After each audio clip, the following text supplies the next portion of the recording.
Have you ever found yourself in a place so dry, so silent, you question whether God was still with you? That's the wilderness, the desolate place where everything familiar disappears and all you're left with is Him. When I wrote the book Desolate Places a few years ago, I had recently finished walking through one of those seasons myself. It was a time of deep personal and professional transition. Life didn't look the way I had envisioned, and the road ahead felt anything but clear. But it was in those quiet, painful moments that God revealed some of His most powerful truths, truths that I believe every entrepreneur, business leader, and believer needs to hear when they find themselves in a dry and weary land. So if you're in a difficult season right now, if business is slower than you expected, if the bills are piling up, or if your dreams feel more like burdens, then today's episode is for you, because there is purpose in the desert. The desert doesn't kill your purpose, it actually reveals it. So let's start with this foundational premise. Your wilderness is actually a setup, it's not a setback. One of the greatest lies that the enemy whispers in our wilderness seasons is this: God has left you. But that's not true. Over and over in Scripture, God leads His people into the wilderness, not to abandon them, but to refine them. Moses met God in a burning bush in the wilderness. Jesus was led by the Spirit into the desert to be tested and prepared. The desolate place is actually the place where the most sacred encounters often happen. In business, this might look like a downturn in revenue, a failed launch, or the unexpected loss of a major client. I've walked through those seasons myself, but I've also seen how God uses those very moments to prune what needs to go and deepen our dependence upon Him. Let me tell you this, from my own experience, your desolate place might be the very soil where your next breakthrough is planted. The second piece that I want you to grab hold of is this: the hidden provision that awaits obedience. You see, when the children of Israel wandered in the desert, God didn't give them a month's supply of manna. He gave them just enough for each day. And for those of you who are planners, that's tough, isn't it? In my own journey, I've seen this truth play out again and again.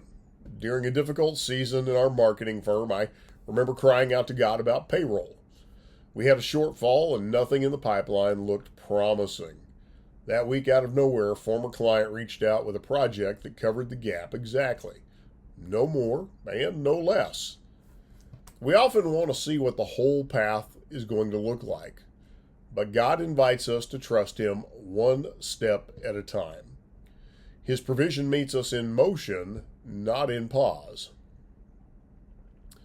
Oftentimes in these desolate places, what's happening is you're being stripped so you can soar. And you need to understand why losing comfort brings clarity.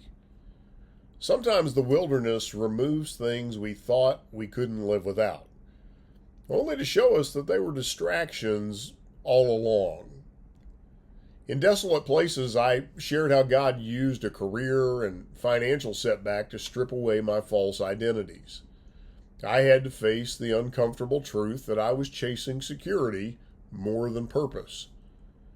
And for the entrepreneur, the desolate place forces you to ask the hard questions. Why did I start this business to begin with? Who am I really serving? And what legacy am I actually building? If the work you're doing isn't aligned with your mission, the wilderness will make that painfully clear. But that's not a curse, it's actually a gift in disguise. In these desolate places, you're going to find a lot of quiet. And it's in the quiet that God rebuilds your foundation. We live in a world today that celebrates hustle and noise, but growth often comes in the quiet.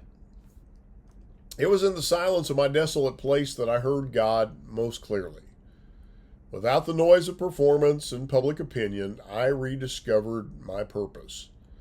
I remembered that I'm not just a marketer or a pastor. I'm a man called to live a Christ-centered life and mentor others into theirs. In business, the quiet seasons can feel like a failure, but they're often where God reshapes your vision, retools your strategy, and revives your passion. So don't despise the quiet. Take time to lean into it. Ultimately, you're going to find your wilderness is someone else's lifeline.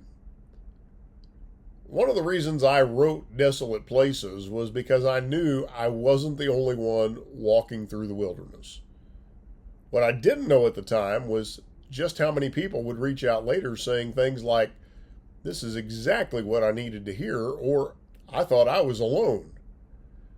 Your struggle is not in vain. In fact, the strength God develops in you here will become a lifeline for someone else down the road. And what I found, it's not just for one someone else, it will probably be for many.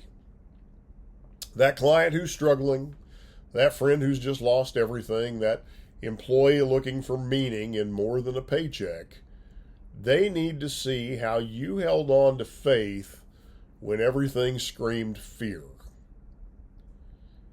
Don't forget, Jesus often withdrew to desolate places to pray. We see that in Luke 5:16. You also find that the desolate place is the place where many miraculous provisions took place. The feeding of the 4,000, the feeding of the 5,000. So, if the Son of God needed the wilderness to connect deeply with the Father, what would make you think you're exempt? So right now, if you find yourself walking through a desolate place in business, take heart. You're not alone. God is with you, and this season, even the one you're in the middle of, can become the most fruitful part of your journey. You may not see it now, but one day you'll look back and say, that was where I found my real strength. So, let me leave you with this thought. Don't just endure your wilderness, embrace it, engage it. Let God transform you through it. Because your desolate place might just be the birthplace of your greatest testimony. Thanks for tuning in today, and I look forward to talking with you again on our next episode.